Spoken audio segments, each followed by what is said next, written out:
Today, we're going to talk about profit margins, and we're going to talk about gross profit margin, we're going to talk about net, and we're going to go into those details.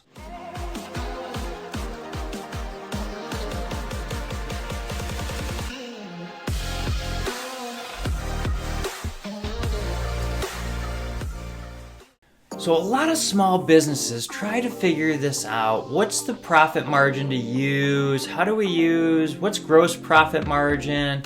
All of these questions to try to figure out how successful they are. That's basically what people are trying to figure out.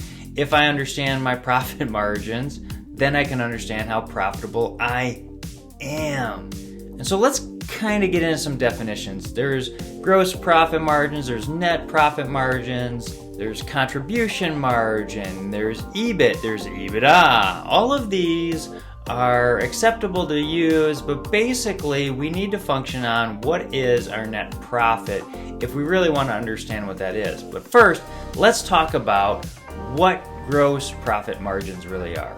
So gross profit margins are basically the difference between your sales price and your costs for your materials and whatnot. And your gross profit margin is typically going to be higher than what you have after your EBITs and everything. And so to simplify everything, gross profit margin is everything before you get taxed and have all of your SG&A and whatnot. So basically, if you really want to figure out what you're making for a gross profit margin, so like with a t-shirt, your sales price minus the cost of putting that t-shirt out there. That's basically what gross profit margin is. Unfortunately, you have other costs that go into our product and service that we really need to make sure we get before we understand what our profit is. So yes, you have your sales price, and you have your cost of the materials, but you have a labor cost. How many hours or how much time does it take with the labor rate that you're using? That gets lined in as part of your cost as well. A lot of organizations use your burdens, fixed and variable burdens. There's lots of videos out there that will help you with understanding all of those. To understand what your profit really should be. But you really need to understand all of those line items to really understand what your true profit is, and if you need to maybe raise your price or lower your costs somehow. We need to figure that out if we're going to be successful.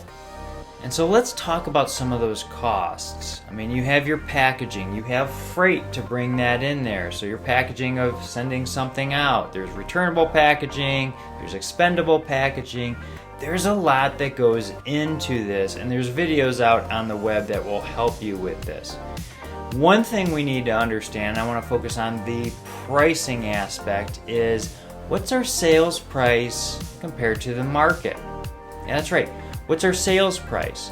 So we might be selling at $20, but the competition's at $26. Should we be raising our price as well? We need to understand that. So we need to understand what the competition's doing in our markets and if we're in line as well.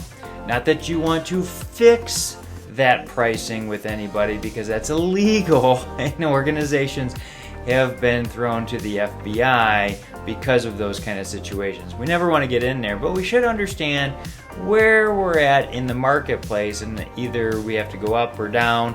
But then we should also be looking at how we get discounts on our buys and whatnot. And then you get into your net profit, basically, once you've got all of your costs lined out, so that way you can really understand how profitable you are for your take home, because at the end of the day, that's really the gauge for us to be successful. And we also have, your EBIT. So that's like your profit basically after income tax.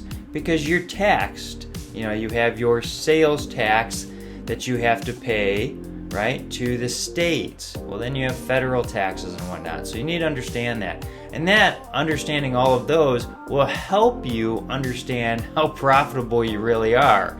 So again, gross profit is really like where you're at for your main costs and your top level sales price, and then you start whittling down to really understand it. It starts getting depressing actually sometimes when you start getting into the nitty-gritty of all of the different costs. You want to be successful, set up a sales process. Get your sales teams educated, like my process over my shoulder here. That'll help you grow your sales, because again, volume comes into play too with your profitability. How much can you be profitable with ones or twos of sales as opposed to 50, 60, hundreds of sales? You could probably go a little bit lower on your profit margin if you're selling mass products. All right. Now, if you have any questions, feel free to reach out. Contact information is below. If this video has been helpful, hit like, share, subscribe. Send it to somebody you think it might benefit. That's why I do these videos, to help you.